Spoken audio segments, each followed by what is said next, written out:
Hey there, folks. Welcome back to another episode of Insight Simplified. Today, we're diving into the final chapter of Adam Smith's classic, The Wealth of Nations. What role does Smith believe the state should play in the economy? Let's find out. First up, foreign trade. Smith had a lot to say about this. He wasn't a fan of mercantilism, the dominant theory of his time, which emphasized accumulating gold and silver by restricting imports and maximizing exports. For instance, during Smith's time, Britain imposed heavy tariffs on French wine to encourage domestic production. Smith thought this was ridiculous. Producing quality wine in the UK was way more expensive than importing it from France. He calculated it would cost 30 times more to make a bottle of wine in Scotland than to import it from France. Smith believed in the benefits of international division of labor. Just as a tailor doesn't make his own shoes, countries should specialize in trade what they're best at producing. Think of it like ordering pizza. You don't need to grow your own wheat, tomatoes, and cheese to enjoy a delicious slice. Instead, you rely on your favorite pizzeria to deliver it to your doorstep while you focus on what you do best, whether that's coding, teaching, or even YouTubing. In Smith's vision, Britain should export whiskey and import French wine, a win-win situation for both nations. This idea is much like modern global supply chains where different countries contribute to making a single product, like an iPhone. Parts are sourced from all over the world: screens from South Korea, chips from Taiwan, assembly in China, and the final product is sold globally. But Smith wasn't completely against tariffs. He argued they were necessary in certain situations. For example, industries critical to national defense should be protected. This is similar to how many countries today treat the defense industry or technology sectors crucial for national security. For example, the US has strict regulations on technology exports to prevent sensitive information from reaching potential adversaries. Also, tariffs could be used to ensure fair competition when domestic products were heavily taxed, or to retaliate against countries that imposed unfair trade barriers against British goods. It's like a game of chess where each move, or tariff, is carefully planned to protect one's interests. However, Smith warned that tariffs are a double-edged sword. They can lead to higher prices for consumers and potential trade wars. Think of it like putting a toll on every road in your city. It might protect local businesses from outside competition, but it would also make daily commutes more expensive and inconvenient for everyone. So, while the state has the responsibility to regulate foreign trade, it must do so with caution. Next up, national defense and domestic security. Smith argued that the costs of national defense should be borne by the state, meaning all citizens. Why? Because soldiers can't engage in productive labor while defending the nation. They need support from those they protect. Imagine a community where everyone takes turns guarding the village against wolves at night. While on guard duty, these villagers can't farm, cook, or build. Therefore, it's only fair that everyone contributes to their upkeep since their safety depends on these guards. Domestically, the state must also protect citizens from internal threats like theft. Smith speculated that the earliest governments formed to protect private property from theft. He might not be a professional historian, but his idea has influenced political economy significantly. If Smith's guess is right, then governments primarily exist to safeguard people's property. Without government protection, people can't safely pursue wealth, and capital accumulation, crucial for economic growth, becomes impossible. It's like running a business in a crime-ridden neighborhood. Without security, you'd be too worried about theft and vandalism to focus on growth and innovation. Maintaining internal order is a fundamental government duty. It's the reason we have police forces today, to ensure that citizens can live and work without constant fear of crime. Just imagine if we had to personally hire security guards to protect our homes 24/7. It would be both expensive and impractical. Moving on to infrastructure development. Smith argued that such projects should be undertaken by the state because they require massive capital investments with slow returns. In his time, large-scale industrial production hadn't begun, and private investors were unlikely to fund infrastructure projects. Infrastructure is crucial for economic development. Efficient transport networks, for example, ensure that goods can reach markets. This is like having a well-maintained network of roads and highways that allows pizza delivery to be fast and efficient, ensuring your pizza arrives hot and fresh. While some infrastructure can be self-sustaining through user fees, like toll roads and railways, others, like public roads and streetlights, can't charge users directly. Imagine if every streetlight required a coin to operate. It would be impractical and inconvenient for everyone. Smith proposed that infrastructure costs should be covered by taxes, following the principle that those who benefit should pay.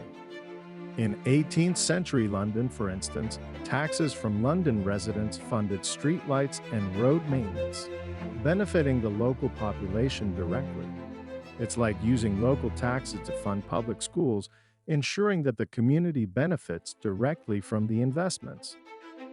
Today, we see this principle in action with projects like public transit systems funded by city taxes. These systems improve urban mobility, reduce traffic congestion, and provide a greener alternative to driving. Let's take a modern example: smart cities. These cities use technology to improve urban living, from traffic management systems to smart grids for energy distribution.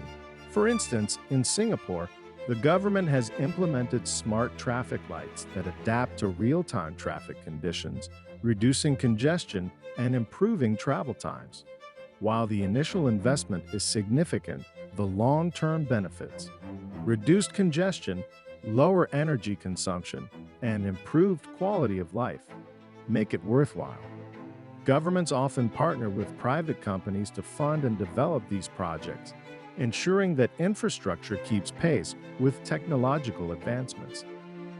Finally, let's talk about education. Smith was a strong advocate for public education, likely influenced by his own experience in Scotland.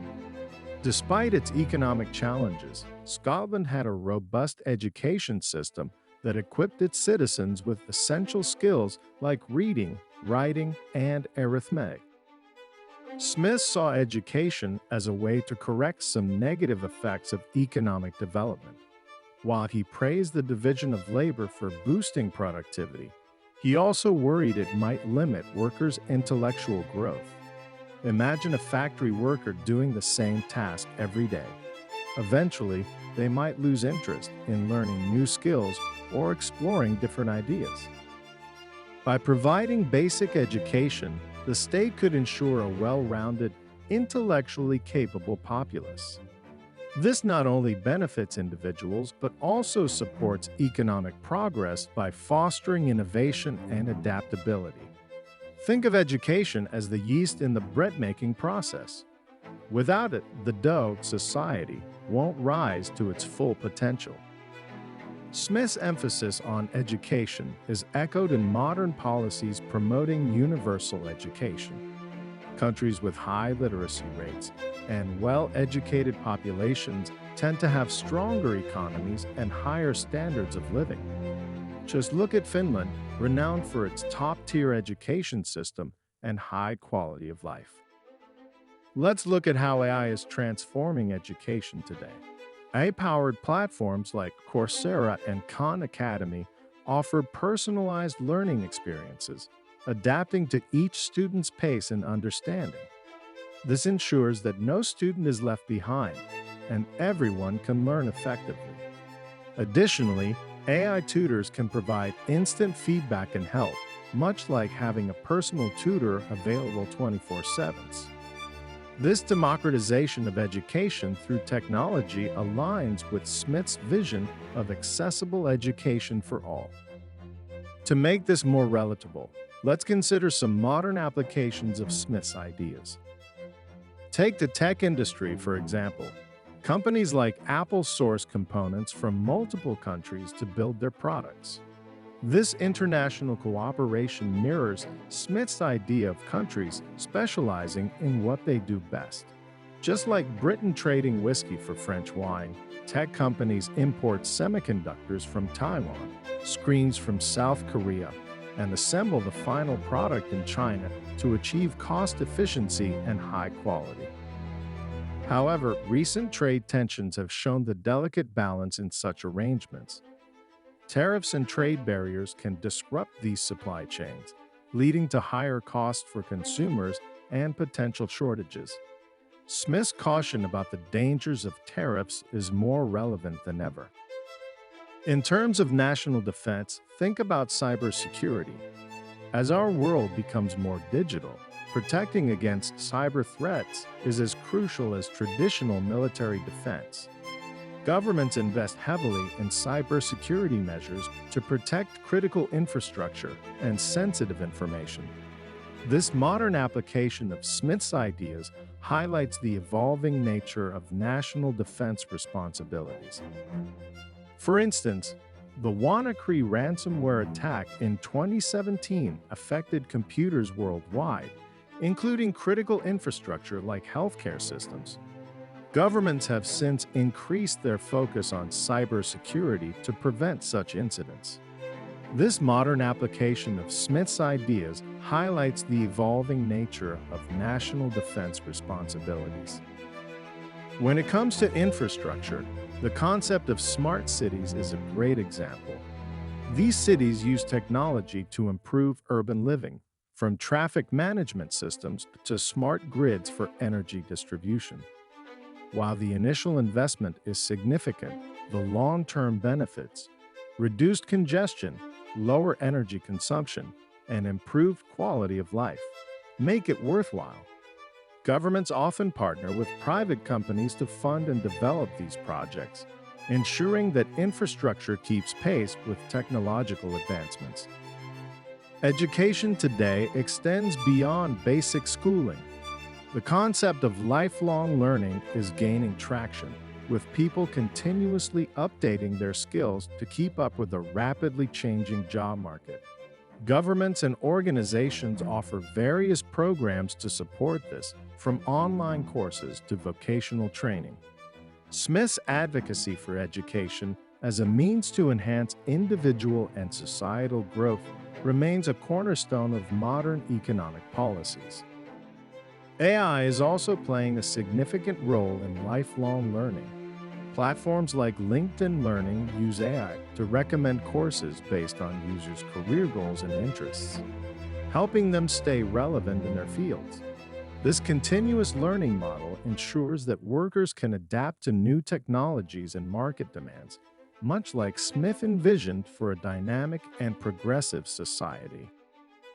To wrap up, Smith believed the state should regulate foreign trade carefully, maintain national defense and internal security, develop essential infrastructure, provide basic education to its citizens. Adam Smith's ideas laid the groundwork for modern economic thought. Though written 300 years ago, his insights continue to influence how we think about the role of government in the economy. From the global supply chains that bring us everyday products to the smart city initiatives shaping our future, Smith's principles are more relevant than ever. Thanks for joining me on this journey through the wealth of nations.